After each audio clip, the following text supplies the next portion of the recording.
अशोक महान पूरा नाम देवानाम प्रिय अशोक मौर्य, राजा प्रियदर्शी देवताओं का प्रिय।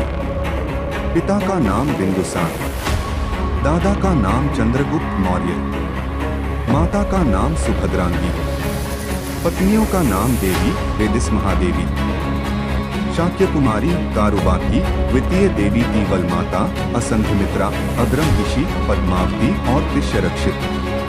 पुत्रों का नाम देवी से पुत्र महेंद्र, पुत्री संघमित्रा और पुत्री चारुमती, कारुबाकी से पुत्र तीवर, पद्मावती से पुत्र कुणाल, धर्मविवर्धन और भी कई पुत्रों का उल्लेख है।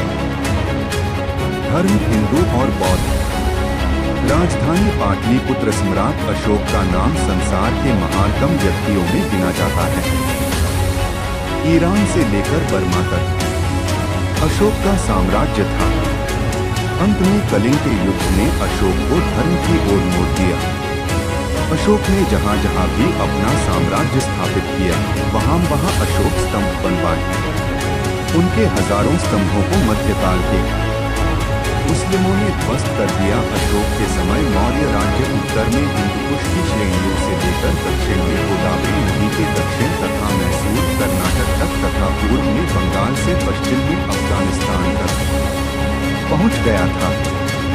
यह उस समय तक का सबसे बड़ा भारतीय साम्राज्य था। अशोक महान ने बौद्ध धर्म का प्रचार भारत के अलावा श्रीलंका, अफगानिस्तान, पश्चिम एशिया, मिस्र तथा यूनान में भी करवाया। बिंदुसार की 16 पटरानियों और 101 पुत्रों का उल्लेख है। उनमें से सुसीम अशोक का सबसे बड़ा भाई था। तिष्य अशोक का सहोदर भाई और सबसे छोटा था।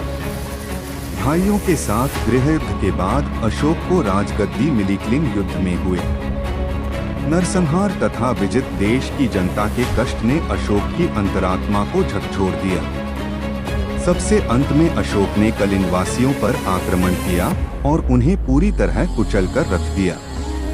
मौर्य सम्राट के शब्दों में इस लड़ाई के कारण 1,50,000 आदमी विस्थापित हो गए, 1,00,000 व्यक्ति मारे गए और इससे कई गुना नष्ट हो गए। युद्ध की विनाशलीला ने सम्राट को शोकाकुल बना दिया और वह प्रायश्चित करने के प्रयत्न में बौद्ध विचारधारा की ओर आकर्षित हुआ। इसमें कोई संदेह नहीं कि अपने पूर्वजों की तरह अशोक भी वैदिक धर्म का अनुयायी था। कल्हण की राजतरंगिणी के अनुसार अशोक के इष्टदेव शिव थे, लेकिन अशोक युद्ध के बाद अब शांति और मोक्ष चाहते थे और उस काल में बौद्ध धर्म अपने चरम पर था। सभी बौद्ध ग्रंथ अशोक को बौद्ध धर्म का अनुयायी बताते हैं। अशोक के बौद्ध होने के सबल प्रमाण उसके अभिलेख हैं। राज्याभिषेक से संबद्ध लघु शिलालेख में अशोक ने अपने को बुद्ध शाक्य कहा है। भाब्रू लघु शिलालेख में अशोक त्रिरत्न बुद्ध, धम्म और संघ में विश्वास करने के लिए कहता है और भिक्षु तथा भिक्षुणियों से कुछ बौद्ध ग्रंथों का अध्ययन तथा श्रवण करने के लिए कहता है। लघु शिलालेख से यह भी पता चलता है कि राज्याभिषेक के 10वें वर्ष में अशोक ने बोध गया की यात्रा की। 12वें वर्ष वह निगाली सागर गया और पूनगमन बुद्ध के स्तूप के आकार को दुगना किया।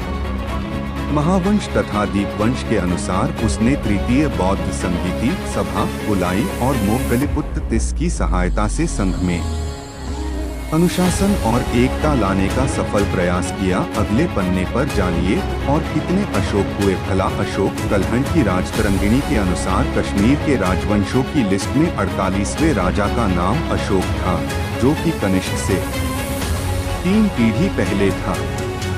वह कश्मीर के गोनंद राजवंश का राजा था। इस राजा को धर्माशोक भी कहते थे। दूसरा अशोक हिंदू पुराणों के अनुसार मौर्य वंश का तीसरा राजा अशोकवर्धन था, जो चंद्रगुप्त मौर्य का पौत्र और बिंदुसार का पुत्र था। इसी अशोक को महान सम्राट अशोक कहा गया था और इसी ने अशोक स्तंभ बनवाए और इसी ने कलिंग का युद्ध किया था।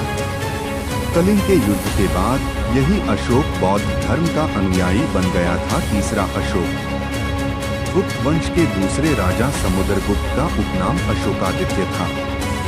समुद्रगुप्त को अनेक स्थानों पर अशोक ही कहा गया, जिसके चलते भ्रम की स्थिति उत्पन्न होती है।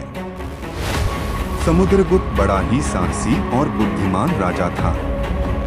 उसने संपूर्ण भारतवर्ष में बड़े व्यापक स्तर पर विजय अभियान चलाए थे। चौथा अशोक, पुराणों में शिशुनाग वंश के दूसरे राजा का नाम भी अशोक था। वह शिशुनाग का पुत्र था। उसका काला रंग होने के कारण उसे काकवर्णा कहते थे। हालांकि उसे कालाशोक नाम से भी पुकारा जाता था। अंतिम पन्ने पर अशोक के संबंध में भ्रम का समाधान बौद्ध ग्रंथों में यद्यपि महान सम्राट अशोक के संबंध में बड़े विस्तार से उल्लेख मिलता है, लेकिन उनके वर्णन भी एक दूसरे से भिन्न हैं। माना जाता है कि लेखकों ने अशोकादित्य, समुद्रगुप्त और गोनंदी अशोक, कश्मीर का राजा, दोनों को मिलाकर एक चक्रवर्ती अशोक की कल्पना कर ली है। बौद्ध ग्रंथों में यद्यपि महान सम्राट अशोक के संबंध में बड़े विस्तार से उल्लेख मिलता है, लेकिन उनके वर्णन भी एक दूसरे से भिन्न हैं।